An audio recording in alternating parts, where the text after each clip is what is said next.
In 1993, The New Yorker published Peter Steiner's now famous cartoon captioned, "On the internet, nobody knows you're a dog." But this isn't the same internet we're living with now, more than 25 years later. Not only do dogs seem much more comfortable disclosing their dogness, but for many of us, our online and offline lives are much more connected than they would have been in the early 90s. The New Yorker even published this update from Cameron Hafiz in 2015. This increasing crossover between the personal and the performed persona is a frequent conflict of horror and sci-fi, most recently being Cam, a 2018 film from Isa Mazet and Daniel Goldhaber, about a cam girl, Alice, who loses control of her performed persona, Lola, when it inexplicably begins to act on its own. And while the context of sex work is important to the film, Mazet has explained, it could be about a Twitch streamer or an Instagram star, anyone who makes their living online, and even that we all have these digital identities that we curate.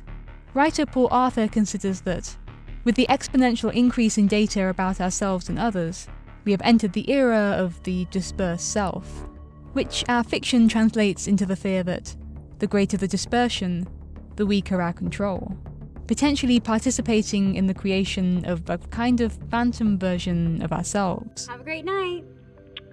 The doppelganger is a familiar construct of fiction, and it's historically been relegated to representations of the repressed self, or at least to visually play out some kind of internal conflict. But this digital double poses a different threat, and it's not just that of identity theft either. Obviously, the internet has taken identity fraud to a whole new and newly accessible level.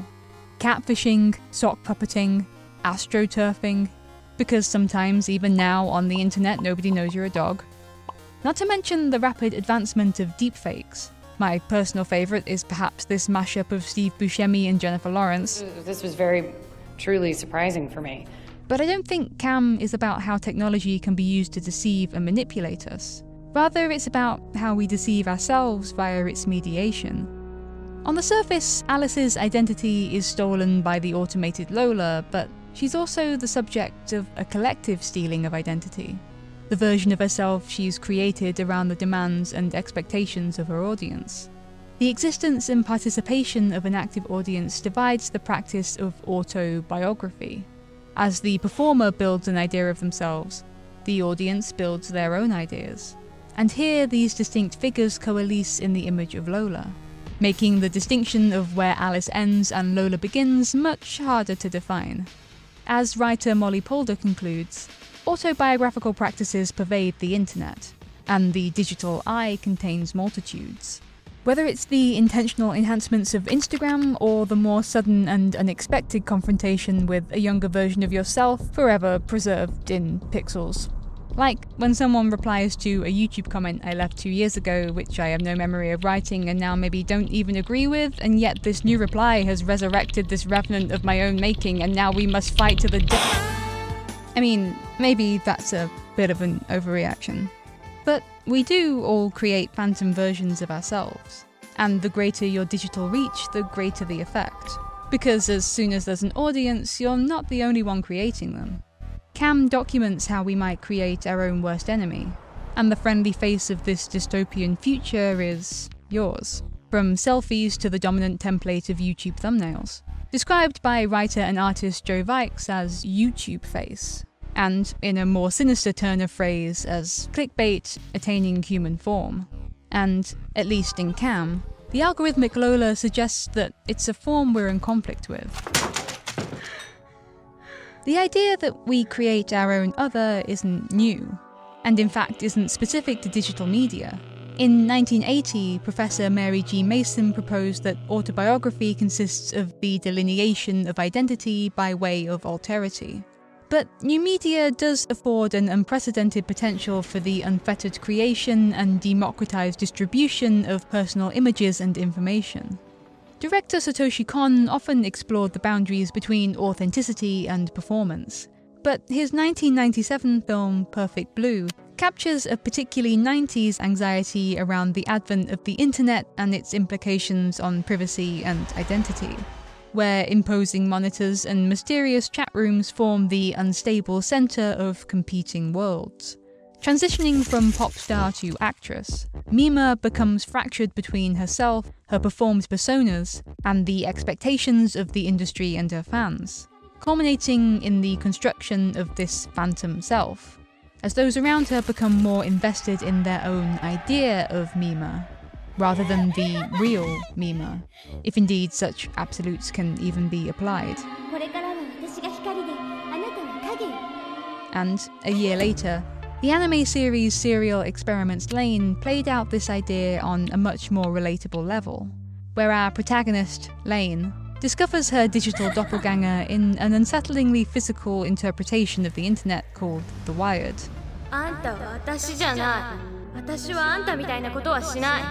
I say more relatable in that we aren't dealing with celebrity.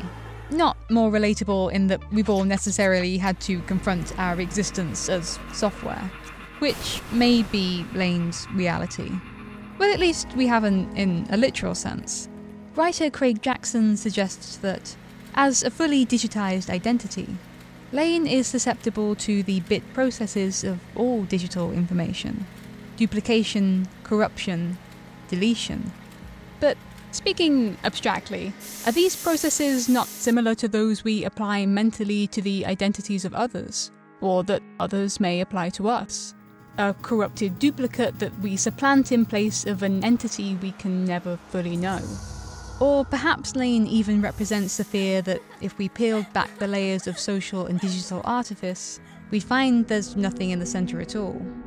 While the medium of technology might intensify these practices and anxieties, since, as Catherine Peters and Andrea Sear explain, various technical apparatuses, from the quill to the webcam, place the self at a distance and at the same time bridge that distance to the extent that they make it accessible, and accessible for alteration. They don't depend on these technologies.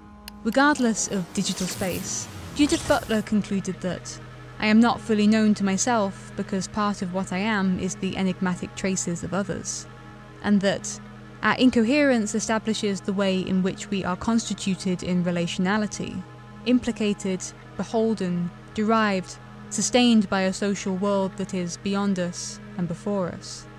So, are our unstable, mutable digital selves then just an extension of this social world that was already based on collaboration? Well, I think part of what's changed is the extent to which the conversation can continue without you. So, back to 2018. The novel An Absolutely Remarkable Thing by Hank Green, a man of many descriptions but the most relevant here being author and YouTuber, revolves around this new reality, where not only are our images more accessible, fame is more accessible, and could be attained at any point, through any means, intentionally or unintentionally. And the novel's newly famous protagonist, April May, whose fame derives partly from YouTube, describes the effect of fame through this idea of multiple selves, phantom selves, that are created without you and despite you. Imagine if you looked different to every person who saw you.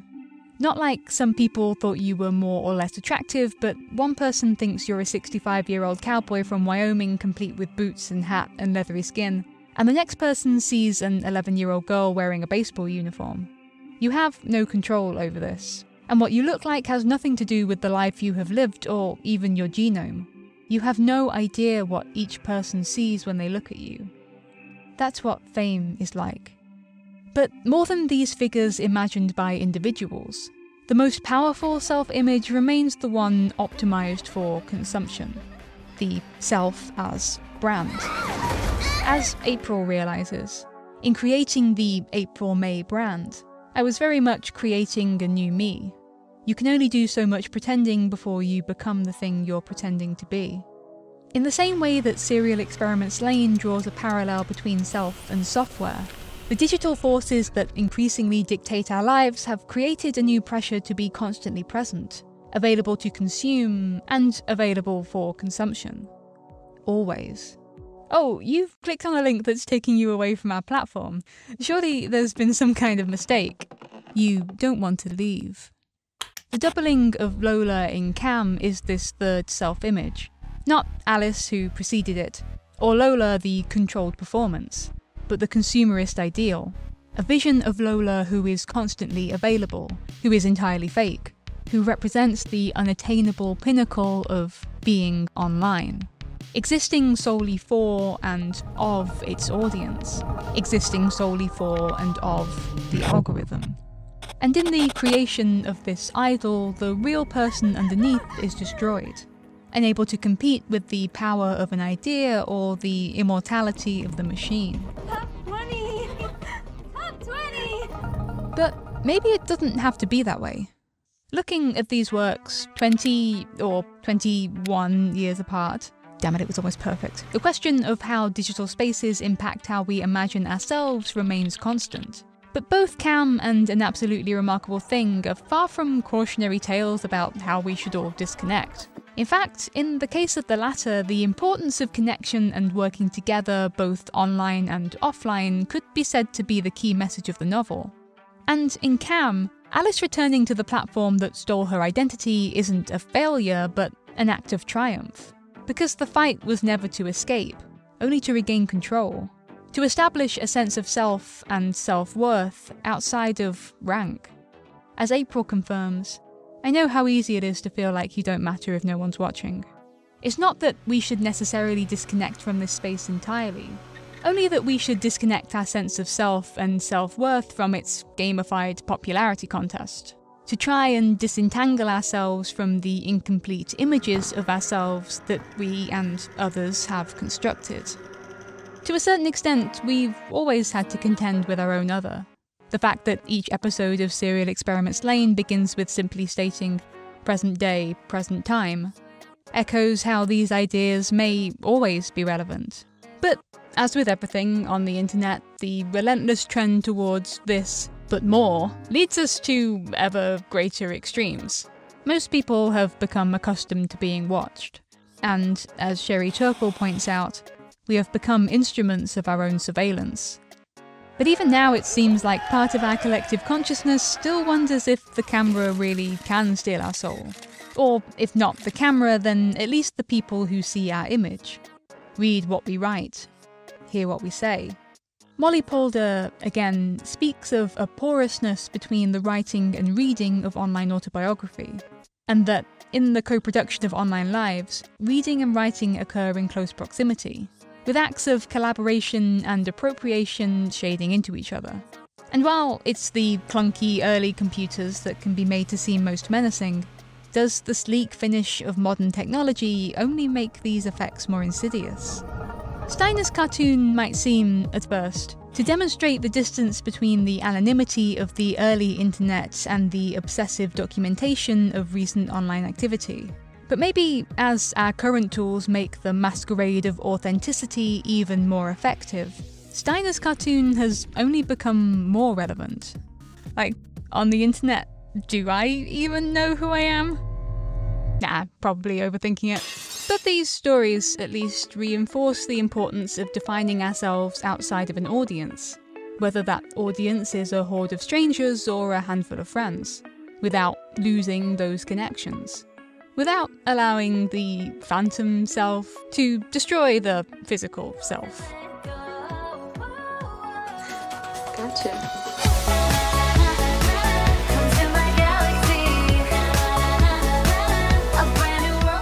So, even though it's only tangentially related to what I talked about here, I mostly want to use this credit space to, once again, recommend Shannon Strucci's series on parasocial relationships. You've likely seen it around already, but if you haven't watched it, hopefully I can add one of those little cards in the corner. Is it there? I've never added one before. Hope future me didn't screw it up, because that's gonna make this version of me look like a real chump.